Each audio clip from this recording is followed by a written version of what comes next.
Olá pessoal que está assistindo esse vídeo, tudo bom? Meu nome é Milton, eu sou vice-presidente do Senato, Sociedade de Debates da UFMG, eu também sou coordenador da Diretoria Nacional de Capacitação e Desenvolvimento da Condeb, razão pelo qual faz com que eu me apresente aqui nesse vídeo para vocês, para trazer uma parte do nosso programa de treinamento pré-Copa Nacional de Debates, a segunda Copa Nacional de Debates que vai acontecer esse ano aqui em Belo Horizonte. E essa etapa exclusiva da formação eu vou versar para vocês sobre prep time, sobre competências ou coisas gerais que tem a ver com prep time, e algumas dicas também sobre como melhorar o seu prep, certo? Antes de eu começar a falar sobre isso, alguns disclaimers iniciais eles têm que ser feitos. Milton, qual a importância do prep time? Aqui a gente entra em algumas tangentes. Debates se ganham no prep time. Todo caso contributivo, robustez analítica, comparativa que uma bancada vai introduzir dentro de um debate, que vai fazer com que ela ganhe 3 comparativos e, consequentemente, ganhe um debate competitivo, frequentemente é uma coisa que é pensada durante o prep time ou só é pensada por causa de coisas que são ditas durante o prep time, cogitando o pior cenário que você acabou improvisando um caso no meio do seu discurso. Perceba que, mesmo o prep time sendo de extrema importância, porque é o momento onde você joga o seu conteúdo para cima, você entende tudo o que você precisa entender sobre determinada moção, os pontos principais que ela está tocando, o caso que é vencedor nesse debate, ele não é um momento do debate que é observável, sabe? Existem alguns momentos do debate, existem momentos que é o que as pessoas mais conhecem, mais buscam aprimorar, que são os momentos de discurso, né, que é o que acontece durante o debate competitivo, aquelas 7 minutos e 15 segundos de cada uma das 8 pessoas, mas existem momentos depois do debate também, por exemplo, a mesa de deliberação e como os juízes arbitram as comparativas dentro daquele debate, mas também existem momentos anteriores ao próprio debate, que são os momentos de preparação, como a dupla se prepara para introduzir um caso dentro daquele debate, etc. Ao mesmo tempo que isso é crucial e importante para que você faça um caso bom ou um caso vencedor, o prep time ele é frequentemente pouco observado. Tem vários problemas a partir disso. Não importa o quão bom um juiz seja, ele muito dificilmente vai dizer que o seu problema foi do prep time, porque ele nunca viu o seu prep time. Se você entrega um caso dentro do debate e o feedback que você recebe por esse caso não ter ganhado é como que esse caso não foi comparativo, você não muito frequentemente, ou seja, na minoria das vezes, vai associar o fato do seu caso ser pouco comparativo com o fato do seu prep time não ter levado em consideração comparativas para dentro do debate. Muito provavelmente você vai ter diagnósticos diferentes disso. Você vai ter diagnósticos de, por exemplo, eu deveria focar mais em refutação, ou eu deveria focar mais em sobrepesamento, e coisas que estão mais direcionadas ao tempo do discurso, enquanto não necessariamente isso é o problema pode ter vindo antes, o problema pode ter vindo de um prep time viciado que não leva em consideração as outras bancadas, por exemplo. Ou seja, ao mesmo tempo então que o prep time é muito importante, ele é dificilmente melhorável. A melhora do seu prep time depende de um senso crítico do próprio debatedor e entender os seus próprios erros e como eles estão ligados a uma dinâmica de prep ineficiente, ou um prep time que, via de regra, não está pensando nas coisas principais sobre o debate. Dito isso, o que este programa de treinamento, esses vídeos, eles pretendem falar sobre prep time? O que eu pretendo falar sobre prep time aqui são 3 coisas essenciais. É sobre pensar no prep time, é sobre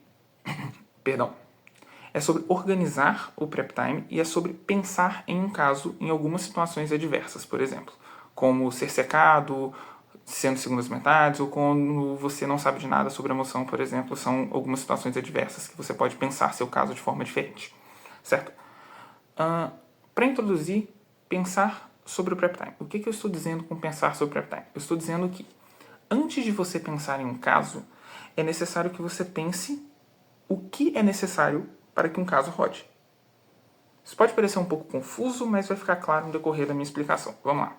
Qual o grande problema que eu estou tratando nessa dica principal?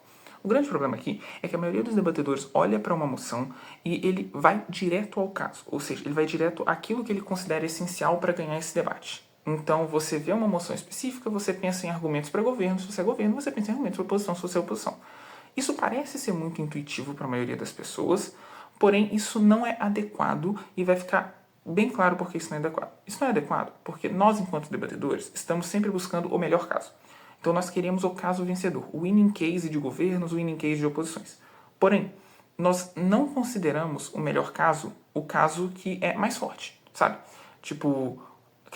Nós consideramos frequentemente o melhor caso aquele caso que é mais forte, aquele caso que é mais persuasivo, aquele caso que é mais legal, é aquele caso que eu pensei no prep time e falei, putz, isso é uma sacada muito genial, isso daqui ganha esse debate. E a gente não considera o melhor caso como o caso mais estratégico, que frequentemente é o melhor caso.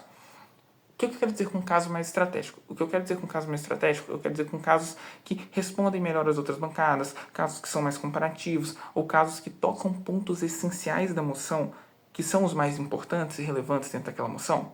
Um bom filtro de caso é o que eu estou dizendo aqui.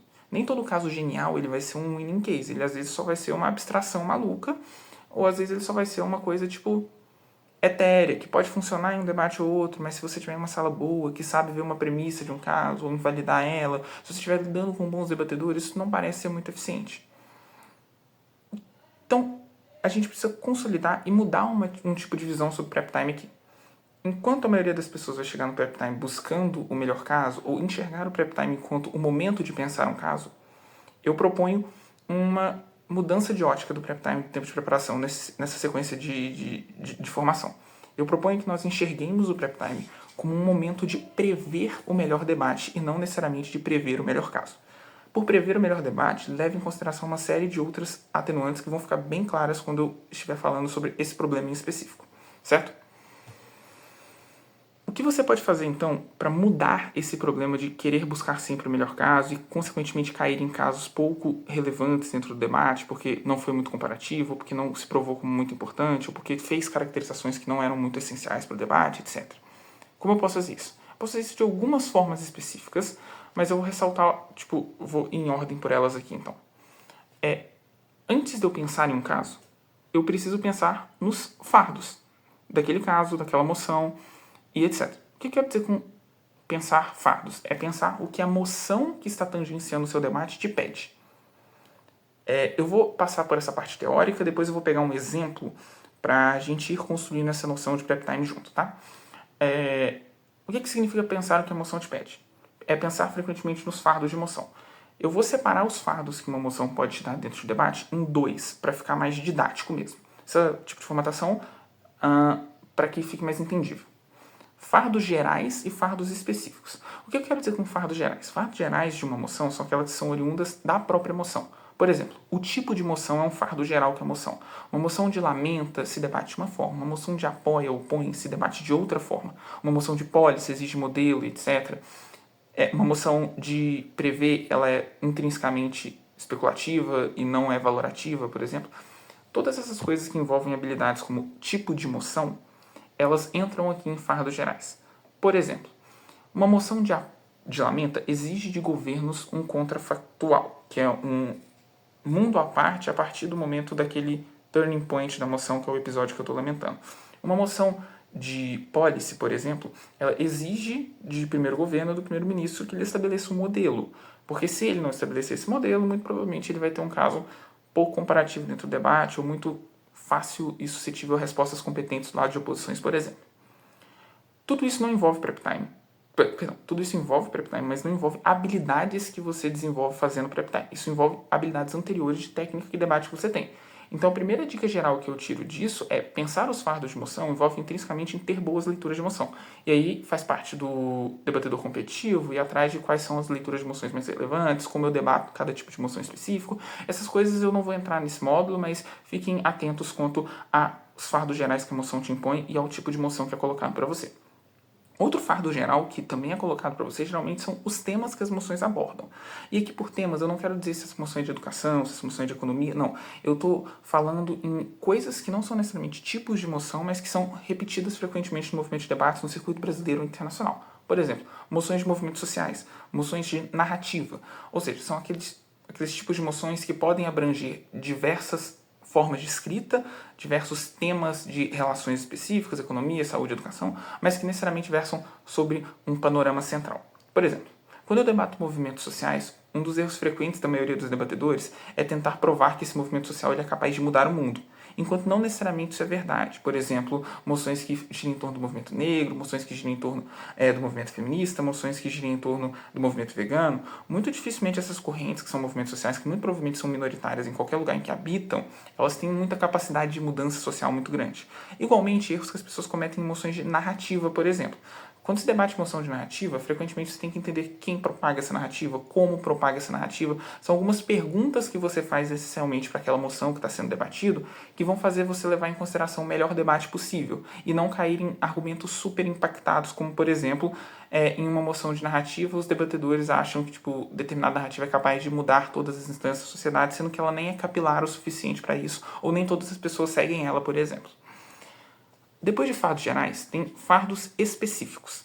O que quer dizer com fardos específicos? Eles são oriundos do contexto do debate. Você também tem que pensar nesse tipo de fardo. O que quer dizer com contexto do debate? Existe o contexto específico desse debate, que é o que faz com que essa moção exista, o que ela toca na realidade. Aqui é aquela clássica pergunta que muito provavelmente a maioria dos debatedores que já consumiu um nível médio de formações já viu, que é, quando você olha para uma moção, você tem que pensar o que o Seitin queria que eu debatesse quando eu visse essa moção. Isso é basicamente pensar o contexto específico dela. É pensar a realidade que tangencia a emoção. Porque toda moção, ela propõe uma alteração na realidade. Seja uma moção mais lúdica, seja uma moção de polis, seja uma moção de relações internacionais, ela está tocando algum tema, alguma discussão, algum termo central. E imaginar esse termo central que a moção está discursando e imaginar, tudo o que você tem de arcabouço sobre esse tema central pode auxiliar na construção de um caso que seja mais relevante, que tateie ele. Existem problemas que moções não resolvem, por exemplo. Muito dificilmente você vai ter moções que resolvem problemas muito grandes ou problemas que tocam todos os países do mundo, todas as pessoas do mundo. Só se for uma moção muito específica que trabalhe com isso. Por exemplo, prefere um mundo que exige construção desde o início de um mundo diferente, etc. A maioria das moções toca na realidade de uma forma e as coisas que são mutáveis dentro dessa realidade também são coisas muito específicas e muito pequenas e muito nichadas. Entender o que está sendo mudado, entender o contexto específico da moção também é essencial para você buscar o melhor caso e saber responder os fatos que a moção te impõe. Outra coisa que também está em fardos específicos é a formulação que a moção coloca para você e os ônus que essa formulação da moção joga para os debatedores. Se eu estou defendendo uma moção de, por exemplo, priorização, essa casa priorizaria X em detrimento de Y em qualquer contexto específico, todas as bancadas não têm o ônus de receber de braços abertos determinada proposição. Elas, no fundo, estão defendendo a majoração de uma das proposições em detrimento da outra. Se eu estou falando de termos como moderadamente, absolutamente, esta casa aderiria a política X de forma moderada, por exemplo, eu estou lidando com ônus diferentes. Algumas palavras da moção, elas me direcionam a respectivos ônus dentro dessa moção, que são frequentemente bons de você saber durante um prep time, porque você precisa responder somente o ônus que a moção te impõe. Você não pode arbitrar ônus para as outras bancadas que não sejam oriundos da moção ou do tipo de argumentação que você coloca dentro do debate e da coesão argumentativa que você coloca para ela. Outra coisa também essencial dentro da formulação da moção, e que essa é frequentemente muito importante, são alguns termos abstratos. Por exemplo, e eu vou pegar essa moção para a gente trabalhar, do expansionismo chinês. O que é o expansionismo chinês, como ele funciona? De repente, algumas coisas que estão dentro da moção que são disputáveis em termos de caracterização, do que são, como funcionam e etc. Alguns players, alguns agentes em moção de agente, por exemplo. Esses termos, que eles são mais abstratos, que eles dependem de uma construção por parte de uma das bancadas, de mostrar o que é isso antes de mostrar como isso afeta o debate, são frequentemente importantes de você observar também. Isso é o que você pode pensar quando você pensa nos fardos da moção. Idealmente, você está fazendo um prep time, você está passando por todos esses pontos e anotando cada um desses pontos. Você está olhando, por exemplo, tem fardos gerais oriundos do tipo de moção. Isso daqui eu tenho que provar. Isso é essencial. Passe por esses pontos e você vai chegar, provavelmente, quando você pensar no seu caso, em casos mais direcionais e focais dentro do debate. O segundo ponto aqui é como pensar o debate, as métricas dele, né? Ainda dentro dessa perspectiva de pensar no prep time e o que pensar, é você pensar métricas e clashes que podem vir durante o discurso, dentro daquela ótica que eu propus para vocês mais cedo, de encarar o prep time como momento de prever o debate.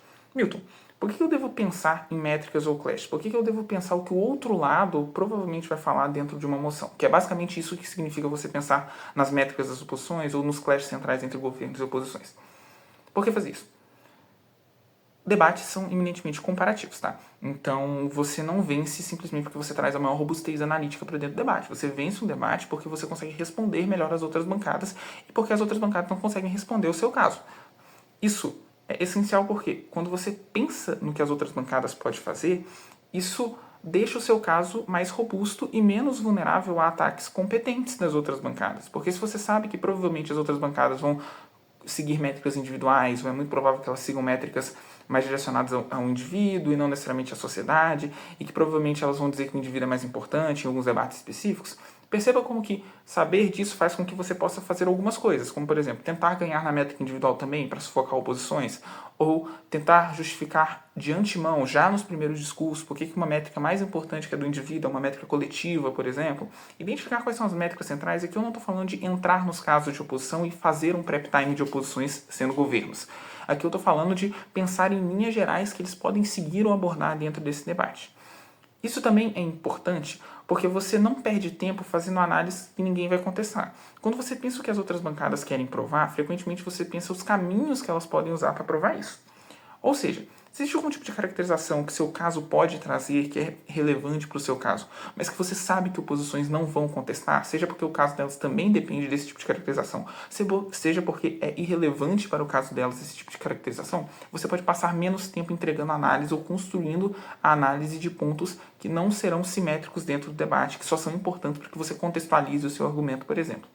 Isso também é importante porque você consegue antecipar as segundas metades dentro do debate se você for primeiras metades, por exemplo, ou você consegue responder melhor as primeiras metades se você for segundas metades. O que eu quero dizer com isso? Segundas metades dentro do debate têm o poder e o bônus de expandir o debate depois que ele já foi discutido pela metade do seu tempo.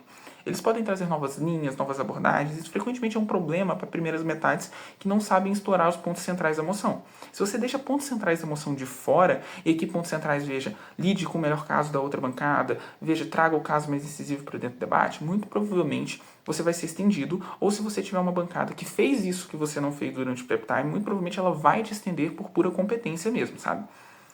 Fazer o caso mais central ou trazer o caso mais central que responde melhor ao outro lado pode ser uma estratégia para minar a sua extensão, por exemplo. Para você fazer com que a sua extensão perca tempo em coisas que não são mais relevantes, porque as coisas mais relevantes quem disse foi você. E também quando você é segundas metades, para perceber quando as primeiras metades não debateram o melhor debate, não debateram um debate relevante. Ou quando você é segundo governo, por exemplo, e percebe que o primeiro governo não conseguiu responder os pontos de oposição da mesma forma que você conseguiria, porque desde o prep time você já está pensando em quais casos prováveis as oposições podem rodar, e você pode colocar um caso mais persuasivo dentro do debate, porque ele é mais persuasivo, porque ele responde melhor os casos de oposição, ou o melhor caso possível de oposições, por exemplo, para dentro desse debate. Então, o que eu devo fazer para pensar nessas métricas ou clashes principais do debate e construir meu caso em cima disso? Eu basicamente devo pensar quais são os problemas que essa moção está tangenciando. Eu já falei um pouco disso há pouco tempo atrás, quando eu estava falando de pontos centrais da moção, o que ela tangencia, o que ela toca, mas agora eu penso isso sobre a ótica das oposições. Como o lado oposto vai resolver esses problemas? Se eu estou lidando com um contexto X, que é o mesmo contexto para as duas bancadas, como que a minha bancada rival ela vai resolver isso? Quais são as métricas que elas vão adotar para fazer essa resolução? E são tudo perguntas muito importantes que eu tenho que fazer sobre os casos prováveis de oposição para eu entender o que eu preciso blindar. Em que pontos, dentro dessas respostas para essas perguntas, de quais são as métricas de oposições, de quais são os casos prováveis de oposições, eu vou discordar. Porque eu também posso concordar em alguma medida com as minhas oposições. Por exemplo, eu posso concordar com elas com relação a qual é o problema que eu estou debatendo. Eu posso discordar delas com relação a qual é o principal problema desse debate, sabe? Então, os pontos em que eu discordo das outras bancadas, que eu vou chamar aqui dos clashes principais, são os pontos de disputa central, são aqueles pontos em que eu preciso trabalhar melhor no meu caso. Eu preciso trabalhar esses pontos de discordância no meu caso para evitar ser refutado em primeira mão, mas acima de evitar ser refutado, eu preciso trazer respostas boas de porque a minha contribuição analítica, ou porque o problema que eu resolvo é melhor do que o problema que as oposições resolvem. E aqui eu posso começar a ceder, por exemplo. Se eu tenho um clash sobre autonomia e, igualdade, por exemplo, liberdade versus igualdade, que é um clash comum na maioria dos debates, alguns debates, na verdade, tem esse clash. Eu posso ceder a liberdade para as outras bancadas e citar como a igualdade é muito mais importante do que ela. Ou eu posso tentar ganhar nas duas, tentar ganhar também na liberdade, mesmo o meu lado da moção sendo intuitivamente mais pró-igualdade, por exemplo. São estratégias que eu posso adotar a partir do momento em que eu sei o que o outro lado pensa. Eu só consigo adotar essas estratégias se eu sei necessariamente o que o outro lado está pensando para esse debate. E não estou pensando o meu argumento no vácuo, por exemplo. E com isso, eu sei também onde eu vou contingenciar. Onde eu contingir os danos prováveis que as outras bancadas podem fazer no meu caso. Se a discordância entre mim e a outra bancada é uma discordância, por exemplo, no problema que a moção está tocando, eu sei que, por exemplo, eu vou discordar dela em impacto. Eu vou achar o meu impacto mais relevante do que o dela.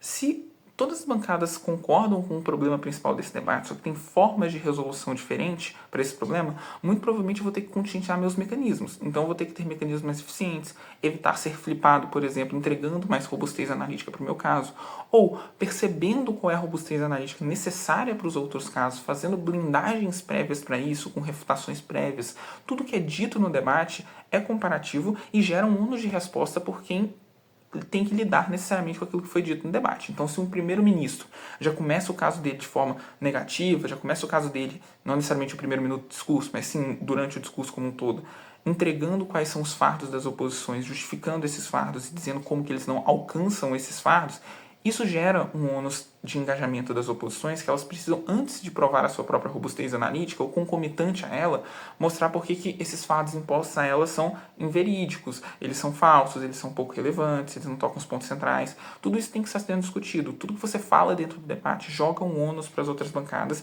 e as blindagens que você coloca no seu argumento ou dizendo por que os argumentos prováveis do outro lado não são possíveis, eles também têm que ser engajados pelas outras bancadas, o que faz com que você tenha casos mais relevantes, porque na medida em que as outras bancadas engajam mais ou têm a necessidade de engajar mais com o seu caso ou com a sua contribuição, você fica central dentro do debate do início ao fim. Você faz aquele primeiro-ministro que todas as outras bancadas têm que dizer alguma coisa sobre a caracterização dele, mesmo que seja para dizer que ela está errada. Falem bem, falem mal, mas falem de mim. E você consegue que falem de você justamente por isso, porque você consegue tocar os pontos principais das outras bancadas de uma forma eficiente.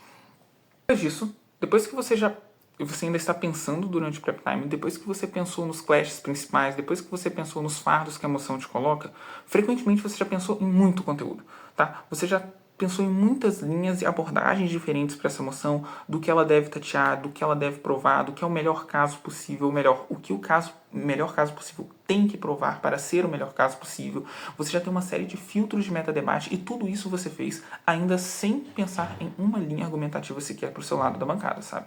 Isso que você começa a fazer a partir de agora, porque o próximo passo é pensar no argumento, que basicamente seria as respostas às questões levantadas anteriormente. Se você já sabe o que oposições provavelmente vai rodar, se você já sabe o que é necessário que sua bancada rode para ganhar o debate, como rodar isso é o que eu preciso provar. E o que eu preciso provar é o melhor caso. O melhor caso é aquele em que eu consigo colocar ele como mais estratégico dentro do debate, mais comparativo dentro do debate, portanto, é aquilo que eu já pensei nesses filtros anteriores. Como que eu faço isso? Quando eu estou pensando em um argumento, eu não estou só pensando em uma claim abstrata, ou uma ideia genérica, ou uma coisa legal e que seria interessante, que nem a maioria dos debatedores faz. Eu estou pensando em como eu provo uma determinada afirmação dentro do debate. E eu provo essa determinada afirmação suprindo os ônus dela, os ônus de prova que essa afirmação tem. Geralmente, via de regra, os ônus de prova de uma afirmação podem ser divididos em algumas etapas específicas. E preencher essas etapas minimamente bem é uma tarefa que você já faz durante o seu prep time. Vamos em abstrato primeiro. Existem 4 ônus de prova centrais, que são 1. O ônus de prova de enquadramento, 2. Um ônus de prova de plausibilidade, 3. Um ônus de prova de relevância e 4. Um ônus de prova de comparatividade. Como que esses ônus de prova se manifestam dentro de um argumento e como que eu posso suprir eles? Um bom argumento, um argumento vencedor, ele tem que ser bem enquadrado dentro da moção. Ou seja, aqui eu já estou levando em consideração aquelas coisas que eu pensei sobre fardos de moção. Ou seja, se eu quero tangenciar um argumento, eu tenho que dizer como que ele lida com a moção. Se eu quero atribuir plausibilidade para esse argumento, aqui eu estou falando de mecanismos, eu tenho que contribuir com robustez analítica. E aqui eu já estou pensando no meu conhecimento específico sobre aquela moção, sobre aquele caso, como eu consigo provar um ponto, mecanização no estrito senso mesmo, de dar plausibilidade para o seu argumento.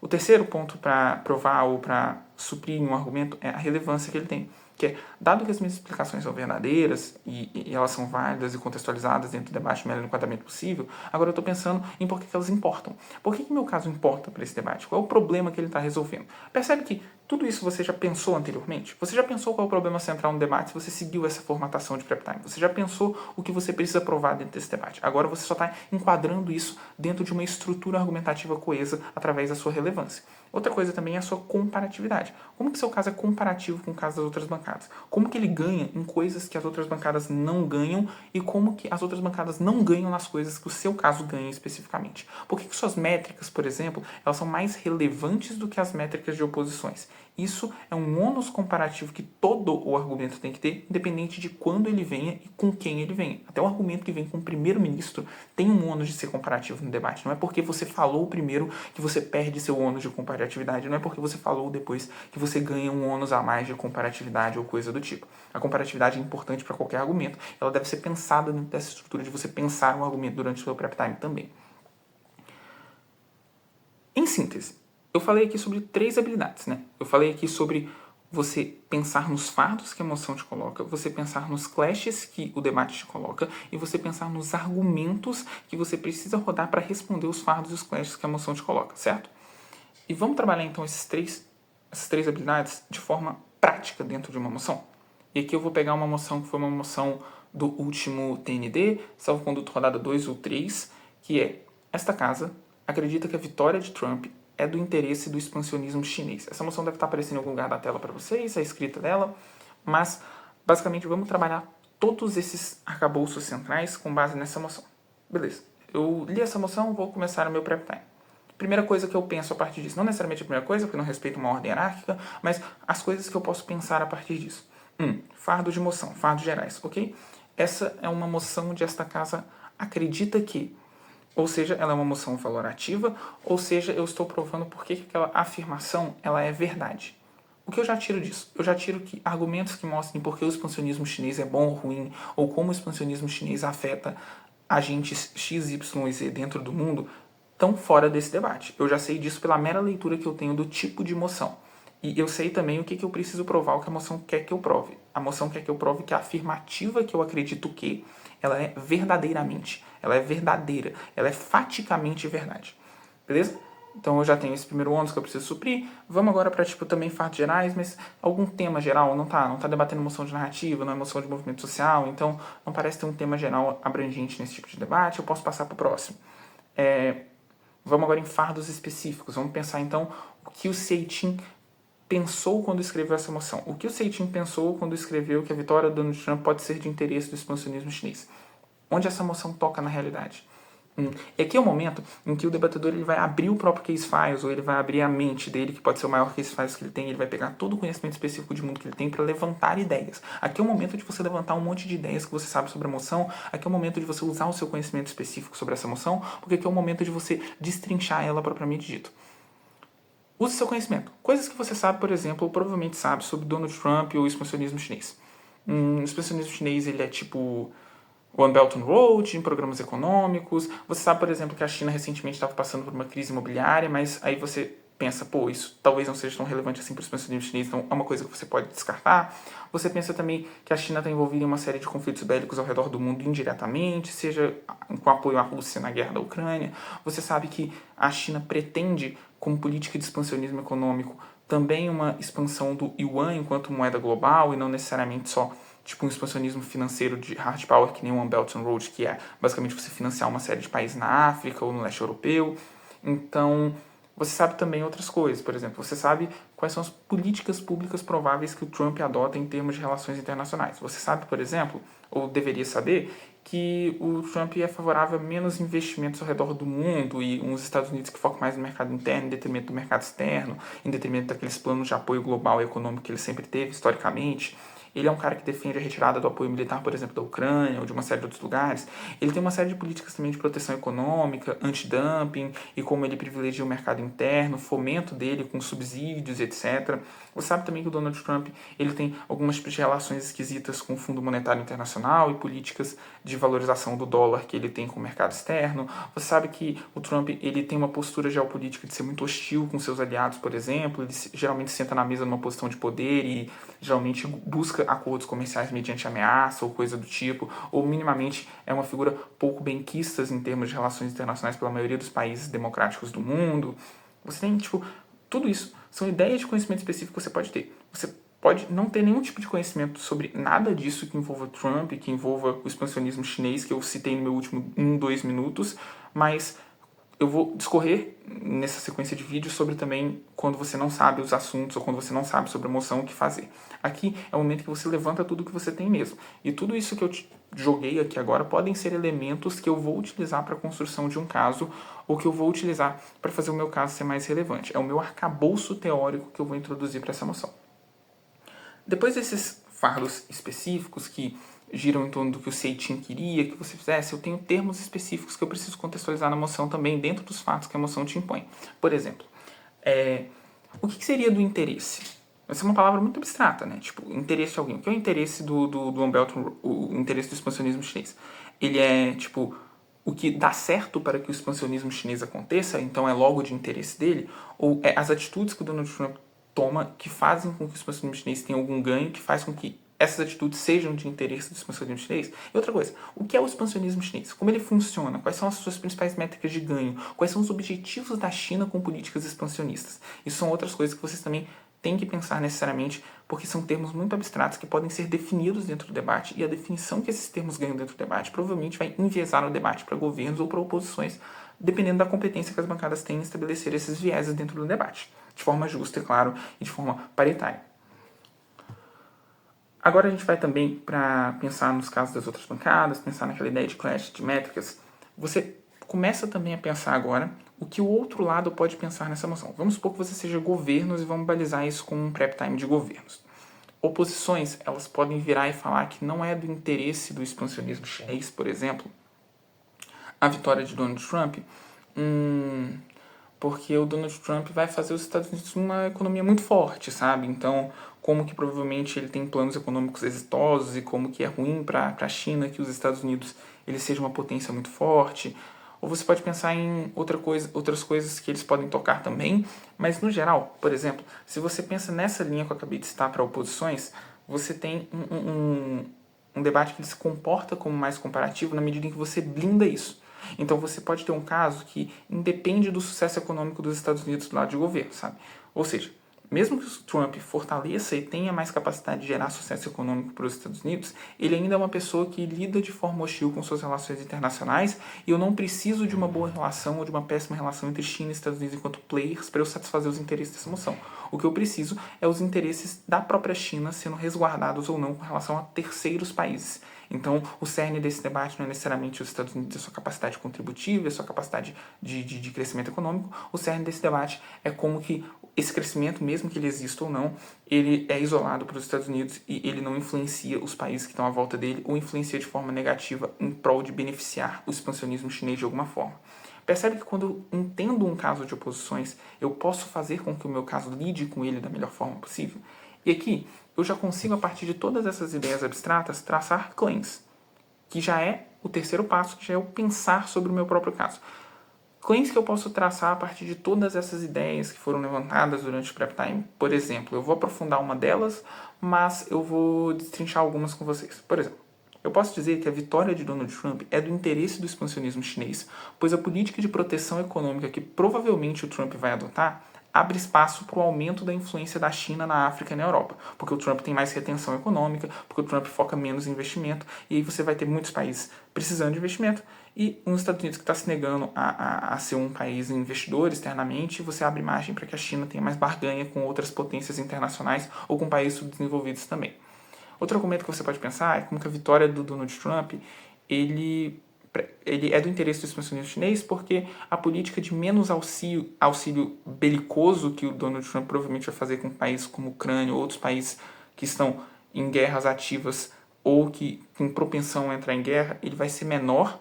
E como geralmente do outro lado desses conflitos, você tem países como Rússia, que são aliados da China ou têm interesses em comum com a China, e que a vitória, o êxito desses outros países em conflitos belicosos é muito do interesse do expansionismo chinês também, porque é uma ferramenta de expansão de hard power. Outra coisa que você pode provar dentro desse debate também é como que a vitória de Donald Trump é do interesse do expansionismo chinês, pois a presença de Donald Trump nas relações internacionais com seus aliados é hostil e abre margem para uma barganha maior da China. E aí é trabalhar como, por exemplo, o Donald Trump não é bem quisto, como o fato de Donald Trump ser presidente dos Estados Unidos faz com que muitos países deixem de negociar com os Estados Unidos e passem a negociar com outras potências simplesmente porque não gostam da forma como Donald Trump negocia. Tudo isso são vários e vários argumentos que eu consigo pensar dentro desse debate que que eles provavelmente vão tocar os pontos principais do debate, porque para pensar nesses argumentos eu levei em consideração muitas coisas. Eu levei em consideração os casos de oposições, eu levei em consideração qual é o fardo principal dessa moção que ela coloca para mim, eu levei em consideração quais são os termos que eu preciso conceituar para essa moção, e agora eu consigo trabalhar cada uma dessas claims de forma isolada em prol de construir um caso, seja rodando uma delas, seja rodando duas, seja rodando as três, se você tiver tempo à disposição e falar rápido o suficiente para isso. E então eu sigo adiante. Como eu consigo provar uma dessas claims? Eu vou pegar a primeira das claims, o primeiro dos argumentos que eu coloquei dentro dessa exemplificação, que é: a vitória de Donald Trump é do interesse do expansionismo chinês, pois a política de proteção econômica que provavelmente ele irá adotar abre espaço para o aumento da influência da China na África e na Europa, o que satisfaz o expansionismo chinês. Vamos pensar esse argumento sobre aquela lógica de enquadramento, plausibilidade, relevância e comparatividade, tá? Sobre enquadramento. Coisas que eu preciso provar para fazer essa claim ser verdadeira. Eu preciso provar, por exemplo, que o expansionismo chinês ele é um expansionismo econômico e monetário, de auxílio financeiro para alguns países. Então, muito provavelmente, vou trabalhar nesse caso sobre como o expansionismo chinês é caracterizado pelo One Belt and Road, pela expansão monetária do yuan, por exemplo, e como que ele está muito ligado a questões financeiras. Eu preciso desse enquadramento de expansionismo para que o meu caso seja central com o que a moção me pede. Outra coisa que eu também preciso provar dentro desse debate é como que eu tenho uma prospecção de sucesso maior do expansionismo chinês, financeiro e econômico, com a eleição do Trump. Ou seja, eu preciso mostrar como que o Trump ele reage no mercado externo em prol de aumentar as chances de sucesso de investimento da China em outros países, por exemplo. Em países que ela tem algum interesse político, econômico, etc. Isso é o que eu preciso provar em termos de enquadramento. Se eu provo isso, eu provavelmente supri o primeiro ônus de prova do meu argumento. O segundo é em termos de plausibilidade. Coisas que eu preciso provar em termos de plausibilidade para deixar esse argumento mais robusto. Eu preciso provar, por exemplo, como o Donald Trump se porta, ou seja, quais são realmente as políticas fiscais que o Donald Trump tem que favoreceriam o expansionismo chinês. Qual é a reação que essas políticas fiscais geram nos outros países? Por exemplo, agora que o Donald Trump ele não está disposto a financiar países estrangeiros, alguém tem que financiar esses países estrangeiros. A demanda por financiamento desses países estrangeiros ainda existe. Então, eles têm uma tendência a se aproximar de outras potências, por exemplo. Qual é a reação que as políticas do Trump geram nesses agentes terceiros que estão tangenciando essa moção? Como a China ganha com essas relações? É outra pergunta de plausibilidade que eu tenho que fazer para o meu caso. E aqui é fazer aquele trabalho de criancinha mesmo, sabe? Aquele trabalho de pegar na mão do adjudicador e mostrar para ele por A mais B porque o seu caso é verdadeiro. Fazer perguntas básicas para o seu caso. O que eu tenho que provar aqui? Por que isso é verdade? Etc. É o que dá uma plausibilidade para o seu caso. É o que faz essa construção dessa robustez analítica ser qualitativa e o que faz com que você tenha que ter isso diretamente no seu prep time para você poder estruturar bem isso no decorrer do seu discurso e poder fazer um discurso minimamente conciso e plausível. O terceiro ponto, que é um outro ônus de prova, que é relevância. Por que a sua afirmação ela é mais relevante do que a afirmação de oposições ou do que qualquer afirmação que a sua segunda metade pode trazer desse debate ou que a sua primeira metade já trouxe? Aqui fica um ponto interessante, porque perceba que essa moção, por ser uma moção valorativa, ela não tem tanta necessidade assim de impactação. Eu não estou provando, e eu já tirei no meu filtro inicial que eu comecei lá no começo dessa preparação, e falando sobre esse argumento, que eu não estou debatendo sobre o expansionismo chinês ser bom ou ser ruim. Quando essa moção é valorativa, ela é valorativa em termos de afirmativa. Ou seja, eu tenho que provar que determinada afirmação é verdade e não necessariamente que ela é boa para alguém, etc. Ela precisa ser boa só para o expansionismo chinês porque é do interesse dele. Ou seja, os impactos que eu estou provando aqui, eles não são impactos fáticos. Eles são tidos mais como plausibilidade. Ou seja, nesse tipo de moção, eu foco mais na plausibilidade do meu argumento do que necessariamente na relevância que ele tem para o debate, porque se ele se provar enquanto verdadeiro, ele já se torna diametralmente relevante. Mas eu só consigo ter essa percepção dentro do debate porque eu lá atrás fiz um filtro inicial sobre o que uma moção me pede e eu percebo que o ônus de prova atribuído à relevância do meu caso, ela se dá na medida em que eu provo a plausibilidade dele e eu não preciso fazer uma etapa do meu discurso inteiro para impactação. Porque isso é importante para a gente X, porque isso é importante para a gente Y, porque isso é importante para a gente Z, não entram necessariamente nessa moção. Quarto ônus de prova, então, vamos para a comparatividade. Quando eu falo de comparatividade, eu estou pensando em como esse argumento da expansão financeira chinesa, ou do interesse da expansão chinesa através do mercado financeiro, ele vai ser lidado por parte de bancadas de oposição. Por exemplo, oposições podem rodar casos mais distintos dessa métrica financeira e econômica e dizer que o expansionismo chinês não se caracteriza só por isso. Que o expansionismo chinês se caracteriza, por exemplo, pela força de hard power que a China tem em negociações importantes em conselhos de justiça, ONU e etc. E como que os Estados Unidos são um país forte necessariamente mina isso. Então, perceba que o ônus comparativo desse tipo de caso, ele está nas caracterizações que são colocadas a priori a esse caso. Então, eu já percebo que eu preciso fazer o meu caso ser comparativo porque eu entrego ele dentro do debate como uma definição central.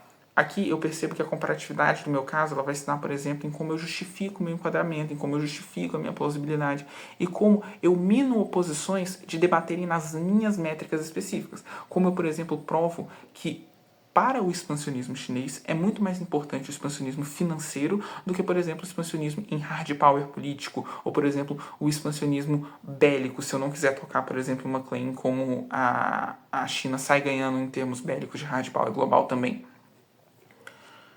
Tudo isso passa por eu justificar muito bem as minhas métricas e eu colocar elas como mais importante. Eu dizer que oposições têm que ganhar nessas métricas se quiserem ganhar o debate.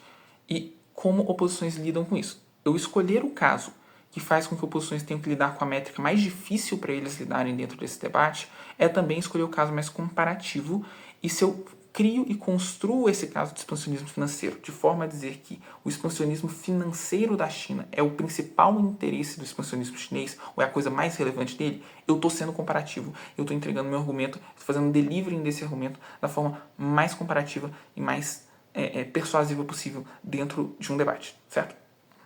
Bom, sobre pensamento em prep time, ou sobre como pensar em prep time, passando desde fardos, passando desde de clashes e métricas, até o pensar de fato em um caso, é isso que eu tenho a dizer para vocês por enquanto. Depois disso, a gente vai para outras questões e outras competências do prep time.